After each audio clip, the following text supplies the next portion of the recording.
ಹರೇ ಕೃಷ್ಣ. ಅಧ್ಯಾಯ 2 ಶ್ಲೋಕ 41.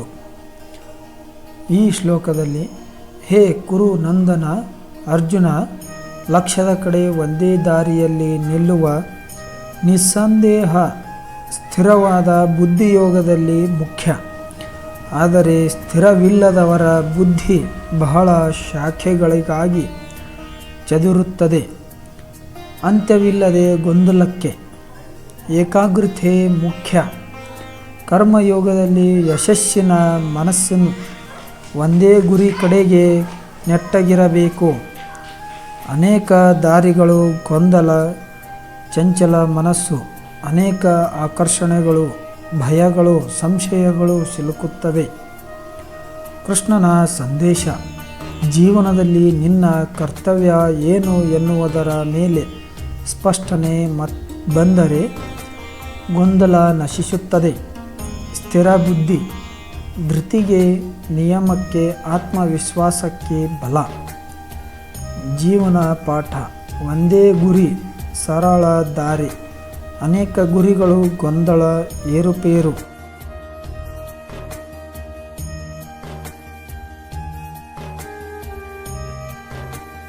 ಅನುವಾದ ನೋಡೋಣ ಬನ್ನಿ.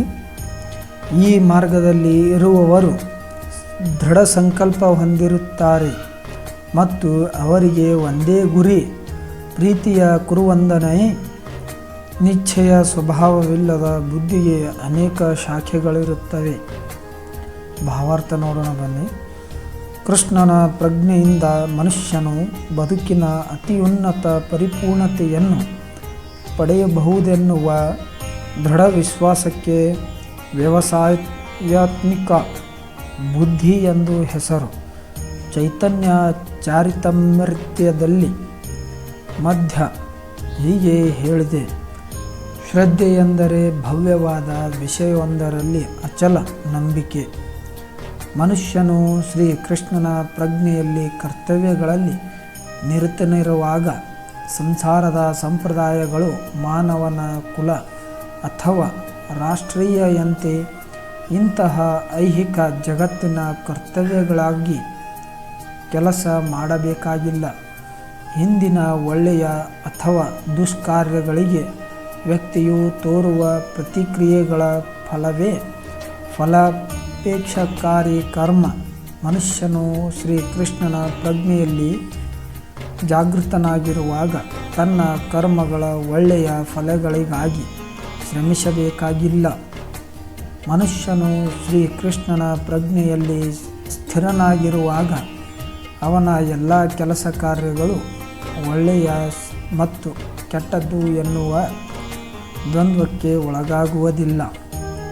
ಎಲ್ಲ ಕೆಲಸ ಕಾರ್ಯಗಳು ಪರತತ್ವರ ಮಟ್ಟದಲ್ಲಿಯೇ ಇರುತ್ತವೆ. ಶ್ರೀಕೃಷ್ಣನ ಪ್ರಜ್ಞೆಯ ಅತಿ ಉನ್ನತ ಪರಿಪೂರ್ಣತೆಯಂತೆ ಬದುಕಿನ ಐಹಿಕ ಕಲ್ಪನೆಯನ್ನು ತೋರಿಬಿಡುವುದು. ಶ್ರೀಕೃಷ್ಣನ ಪ್ರಜ್ಞೆಯಲ್ಲಿ ಮುಂದುವರೆದಂತೆ ಈ ಸ್ಥಿರವನ್ನು ತಂತಾನೇ ಮುಟ್ಟಬಹುದು. ಶ್ರೀಕೃಷ್ಣನ ಪ್ರಜ್ಞೆಯಲ್ಲಿ ನೆಲೆಸಿದವನ ಸದೃಢ ಸಂಕಲ್ಪ ಜ್ಞಾನವೇ ಆಧಾರ. ವಾಸುದೇವಃ ಸರ್ವಂ ಇತಿ ಸ ಮಹಾ ದುರ್ಬಲಃ.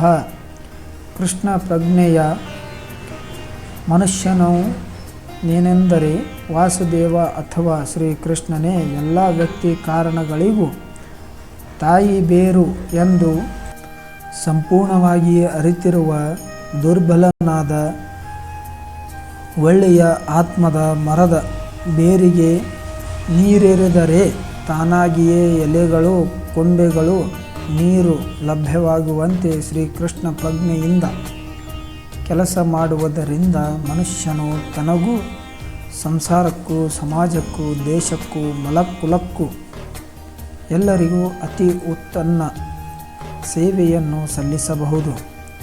ಮನುಷ್ಯನ ಕಾರ್ಯದಿಂದ ಶ್ರೀಕೃಷ್ಣನಿಗೆ ತೃಪ್ತಿಯಾದರೆ ಎಲ್ಲರಿಗೂ ತೃಪ್ತಿಯಾಗುತ್ತದೆ. ಶ್ರೀಕೃಷ್ಣನ ಪ್ರತಿನಿಧಿಯಾದ ಗುರುವಿನ ಸಮರ್ಥ ಮಾರ್ಗದರ್ಶನದಲ್ಲಿ ಕೆಲಸ ಮಾಡುವುದೇ ಕೃಷ್ಣ ಪ್ರಜ್ಞೆಯಲ್ಲಿ ಸೇವೆಯ ಅತಿ ಉತ್ತಮ ಅನುಷ್ಠಾನ. ಇಂತಹ ಗುರುವಿನಿಗೆ ಶಿಷ್ಯನ ಸ್ವಭಾವವು ತಿಳಿದಿರುತ್ತದೆ. ಶ್ರೀಕೃಷ್ಣ ಪ್ರಜ್ಞೆಯಲ್ಲಿ ಕರ್ಮ ನಿರತರಾಗುವಂತೆ ಅವನಿಗೆ ಶಿಷ್ಯನಿಗೆ ಮಾರ್ಗದರ್ಶನ ಮಾಡಬಲ್ಲ. ಶ್ರೀಕೃಷ್ಣ ಪ್ರಜ್ಞೆಯಲ್ಲಿ ಪ್ರವೀಣನಾಗಲು ಮನುಷ್ಯನು ದೃಢನಾಗಿ ಕೆಲಸ ಮಾಡಬೇಕು ಮತ್ತು ಶ್ರೀಕೃಷ್ಣನ ಪ್ರತಿನಿಧಿಗೆ ವಿಧೇಯನಾಗಿರಬೇಕು. ನಿಜವಾದ ಗುರುವಿನ ಮಾರ್ಗದರ್ಶನದಂತೆ ನಡೆಯುವುದು ಅವನ ಬದುಕಿನ ಮಹಾ ಉದ್ದೇಶವಾಗಿರಬೇಕು. ಶ್ರೀ ವಿಶ್ವನಾಥ ಚಕ್ರವರ್ತಿ ಠಾಕೂರರು ಪ್ರಸಿದ್ಧವಾದ ತಮ್ಮ ಭೂವಾಷ್ಟಕದಲ್ಲಿ ಹೀಗೆ ಮಾರ್ಗದರ್ಶನ ಮಾಡುತ್ತಾರೆ. ಗುರುವಿಗೆ ಸಂತೃಪ್ತಿಯಾದರೆ ದೇವೋತ್ತಮ ಪರಮ ಪುರುಷನಿಗೆ ಸಂತೃಪ್ತಿಯಾಗುತ್ತದೆ. ಗುರುವಿಗೆ ಸಂತೃಪ್ತಿಯಾಗಿದ್ದರೆ ಶ್ರೀಕೃಷ್ಣನ ಪ್ರಜ್ಞೆಯ ಮಟ್ಟಕ್ಕೆ ಏರುವುದು ಸಾಧ್ಯವೇ ಇಲ್ಲ. ಆದುದರಿಂದ ನಾನು ದಿನಕ್ಕೆ 3 ಬಾರಿ ಗುರುವಿನ ಧ್ಯಾನ ಮಾಡಿ ಅವರ ಕೃಪೆಯಿಂದ ಪ್ರಾರ್ಥನೆಯನ್ನು ಮಾಡುತ್ತೇನೆ ಮತ್ತು ನನ್ನ ಭಕ್ತಿಪೂರ್ವಕ ಪರಿಪೂರ್ಣಾತ್ಮಕವನ್ನು ಅವರಿಗೆ ಅರ್ಪಿಸಬೇಕು. ಆದರೆ ಇಡೀ ಪ್ರಕ್ರಿಯೆಯು ದೇಹದ ಕಲ್ಪನೆಯನ್ನು ಮೀರಿದ ಸಂಪೂರ್ಣ ಅಜ್ಞಾನವನ್ನು ಅವಲಂಬಿಸಿದೆ. ಈ ಜ್ಞಾನ ಊಹೆಯ ಸ್ವರೂಪದಲ್ಲ, ಆದರೆ ಪ್ರಾಯೋಗಿಕವಾದದ್ದು. ಕಾಮ್ಯಕರ್ಮದಲ್ಲಿ ಪ್ರಕಟವಾಗುವ ಇಂದ್ರಿಯ ತೃಪ್ತಿಗೆ ಅವಕಾಶ ಇರಬಾರದು.